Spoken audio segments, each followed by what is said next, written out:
So, you want to be a music star? Well, you might need to throw out the old playbook. Seriously, the rules for getting famous are changing, like completely. And a whole new blueprint for digital fame is taking its place. So, let's get into it. This one idea right here. This is pretty much the core of this whole new model for a music career. It's not just how good you are anymore or who you know. No, the game has changed. It's all about who can grab and keep people's attention online. And this idea for a company, the AI Artist Foundry, they think they've cracked the code. Okay, so this is where it gets really interesting. Look at this comparison. On one side, you've got the old way, right? The traditional path. Grinding it out, dealing with gatekeepers, spending a ton of money. But on the other side, you have this new idea from the Foundry. And it's simple. You bring the idea, the soul of the project, and they handle the rest, the infrastructure, all juiced up with AI. So, what are these new rules of fame exactly? Well, think about it. The tools to actually make music, they're everywhere now. The barrier to entry is basically gone. Just about anyone can put a song together. So the real challenge, the new game, isn't making the music. It's getting people to actually listen. It's a straight-up battle for attention. Okay, so if it's a battle for attention, how do you win? Well, the Foundry says they have a blueprint for that. And it's not just some vague idea, it's a concrete three-phase plan. The whole point is to take a creator's initial spark of an idea and just systematically build it into a massive digital brand. So here's the journey they've mapped out. It's broken into 3 big steps. First up, you create the actual product, the creative engine. Next, you build the whole ecosystem around it, the community, the media hype, and last but not least, you figure out how to make money from all that attention. So let's dive into each phase one by one. All right, phase 1.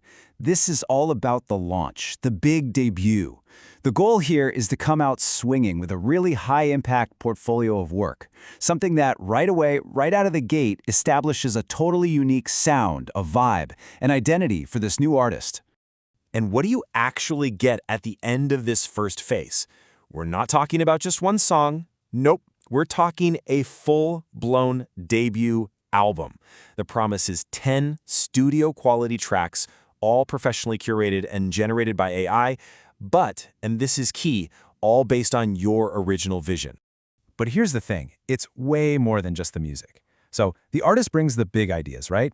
The themes, the genre. Maybe it's AI-infused pop, maybe it's synthwave, whatever. And in return, they don't just get those 10 songs. They also get a slick, cinematic music video to go with it. And that's absolutely crucial, because let's be real, in the world of TikTok and YouTube, what you see is just as important as what you hear. So you've got this awesome debut package. What's next? Well, that becomes the foundation for phase 2, building the ecosystem. Because, having a great product is one thing, but it's not enough. You have to build a whole movement around it. This part is all about creating that community and getting a massive media presence. The very first step here is to stop thinking like a solo act. You can't do it all alone. So within a month, the plan is to plug the artist into this dedicated network. We're talking 10 to 30 experts, producers, promoters, other creators, a whole collaborator circle to keep the growth and new ideas flowing constantly. And the media strategy they're proposing, it's kind of two-pronged. On one side, you're building that old-school credibility. Think radio spots, podcast interviews, that kind of stuff. But on the other side, you're going for huge, immediate visibility. We're talking high-traffic live streams and even live TV appearances. It's the best of both worlds. Which, of course, brings us to the final piece of the puzzle. Making money. Monetization. Because at the end of the day, a brand is only as strong as its business model, right? So phase 3 is all about taking all that hype, all that attention you've built, and turning it into actual sustainable cash flow. And the strategy for this has a couple of key parts. First, a totally integrated online merch store. We're talking anywhere from 10 to 100 different branded products. And second, and this part is really clever, a small, exclusive concert series for just 100 paying fans.